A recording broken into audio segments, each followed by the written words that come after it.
Okay, welcome to the second video of ISAG. We have today a very special guest. It's Luke O'Neill, Ireland's most famous scientist, of course.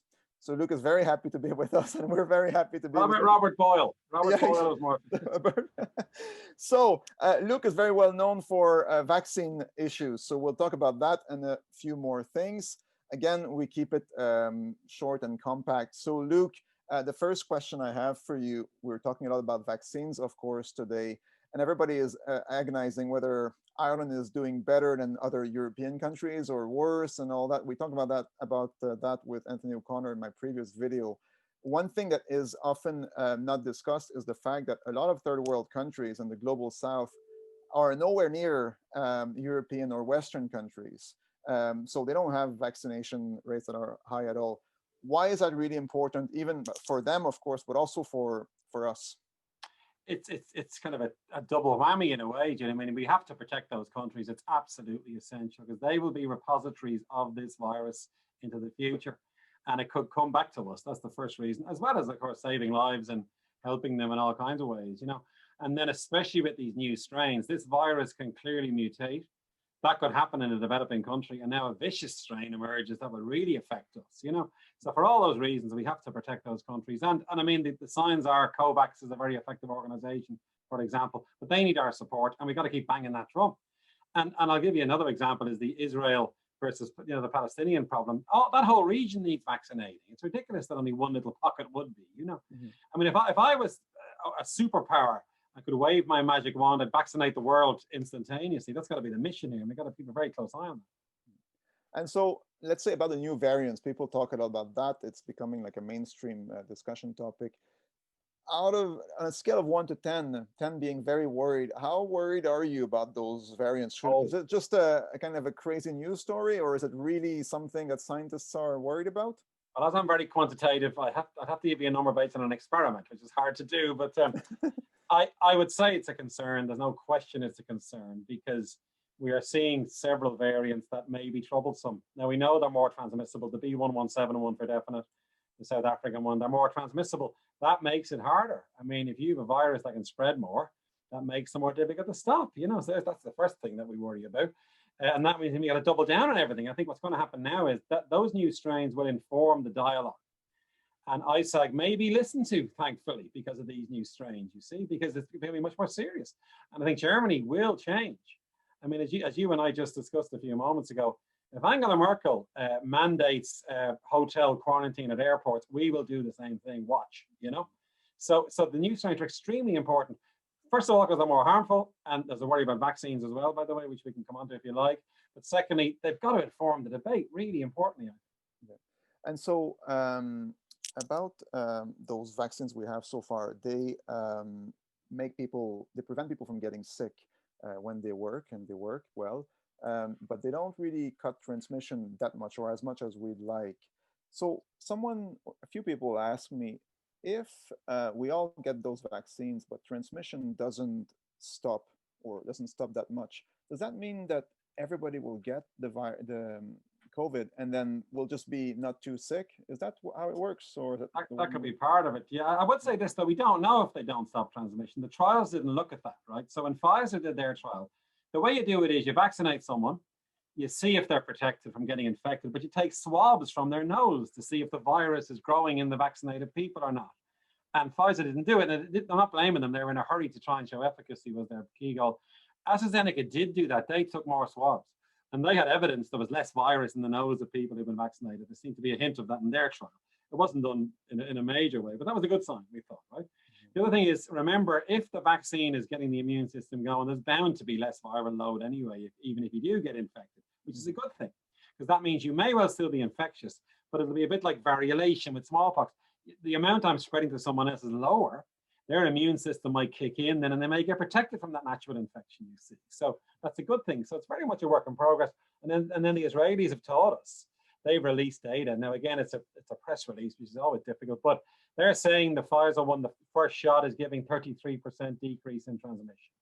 So all this is good. I'm optimistic that if these ones aren't hugely good, other vaccines down the line may be much better at stopping transmission. So there's a reasonably optimistic vista, but we don't know at the moment.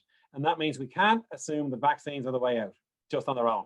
We have to keep doing all the things we're supposed to do, at least for the next 6 months, if not beyond, because of the risk of other people catching it off someone who's vaccinated and might be vulnerable, and then they might have a bad time, you know. So these are very much in our minds at the moment, these questions, but it's still an open question as to whether any of these vaccines will stop transmission. Okay, good. And if you met an anti-vaxxer, I don't know if you have any anti-vaxxer friends, but what's the one liner or the one thing you could say to reassure them? Because we've heard it all. The press releases were just, you know, a commercial press release. So who can trust that? Yeah. We haven't seen the trials results. It's developed very, very quickly. Usually it takes years. There's a lot of things, and those are quite legitimate, not in the sense they're true, but in the sense that the worries are understandable.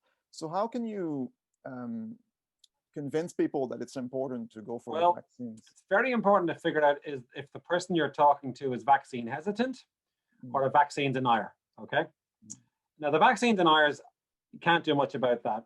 They look at everything and you can release as much data as you like. They'll accuse you of groupthink, they'll accuse you of conspiracy with drug companies. You'll never be able to convince them. So I don't think, you know, I'd like to think we can convince them, but put them to one side for a moment. The hesitant ones are much more important. They have legitimate concerns, and it's the very thing you said, Julien. It was a fast vaccine, it's a new vaccine, long-term, all these things, you know.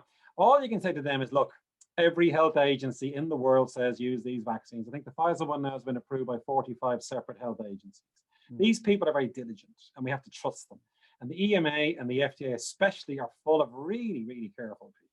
If they say go, I go, okay? And I trust them implicitly. Let's start with that. And then the data's there. Look at the FDA were amazing. You could follow the damn debate online, what was happening in real time. Now, of course, the average person wouldn't have the competency to read a 300-page document necessarily, but it's very accessible, and the CDC has it all there. You can look at it. Nothing's being hidden here, you know? And then the last thing to remember is it's a real-time thing at the moment. I think 3 million Israelis have now been given that Pfizer vaccine, and again, we got to trust them, nothing untoward. So that should reassure you, you know. Yeah. So for all those reasons, the advice is to maybe don't worry quite so much. You won't convince everybody, and that's the way it is for most things, you know. But you're looking for that middle ground that might shift, you know, and begin to say, oh, I'm less worried now. And then the last thing is, you know, Julien, public figures no more than myself. I'll go on the telly and take any of the vaccines. You know, I'll do it tomorrow if I can. You know, now maybe I'll put people off, but whoever it is you need, get the influencers to vaccinate. That was shown to work with the polio vaccine in the 50s, for instance. All these things are very much in our minds. It's also up to the HSE, of course, to get the communication strategy right. That's really important, you know. And we're keeping a very close eye on that. I'm trying to help them, and I'm trying to advise them as well, by the way. So that's a really important aspect as well. Okay, and to reassure our millions of viewers, do you have any direct financial interest in any of the vaccines, Luke? No, none. I can, on record. I was doorstopped, you know, when I was filmed walking down Nassau Street. I was very happy to answer that question. You'll see it on YouTube. You know, no, I have no financial interest in any drug company in terms of shares or anything like that. So there's nothing to worry about. Okay, good. Last set of questions.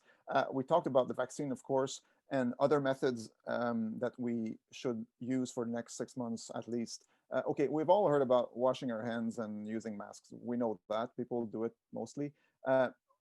ISAG supports other methods, whether it's hotel quarantine or you know, good contact tracing, of course, managing the border. What do you think of all that? And you don't have to say yes because I'm inviting you. Like, are there things you would prioritize or that you would really emphasize? If you were Minister of Health, for example, what would be your plan apart from the vaccine and washing hands and masks?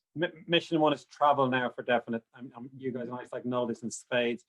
And the question becomes, how do we get the governments, not just of Ireland, to respond to the need to restrict travel in a way that will actually work?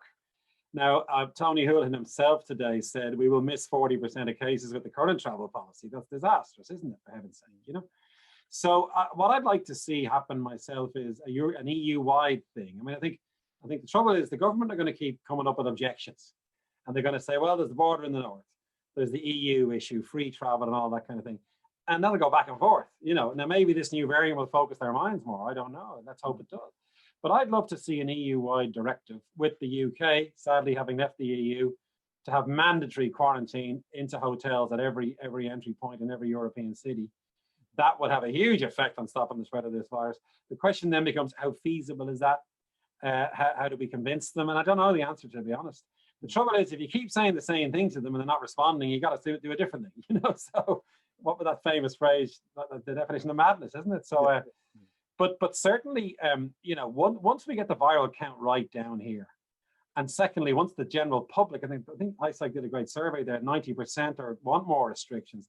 We use that with the politicians now and remind them of that, you know, and say, look, that's the way it is at the moment. So all those things are really important, I think, as a strategy. And ultimately then, I suppose, it is going to keep going back and forth, Julien, to be honest. I mean, we will see the death rate go down because of vaccination. We will see the illness rate and hospitalization go down. That will mean the government might lean more towards opening, right? Now, that's a risk. And again, the travel issue must be uppermost in their minds at that point, especially if another strain emerges that's more damaging. You know, these are very complicated things for us to discuss with them, I suppose. But that's where the ISAG's debate will go in the future, I bet you, will be along those lines. Thanks very much, Luke. I'll stop here. Very good.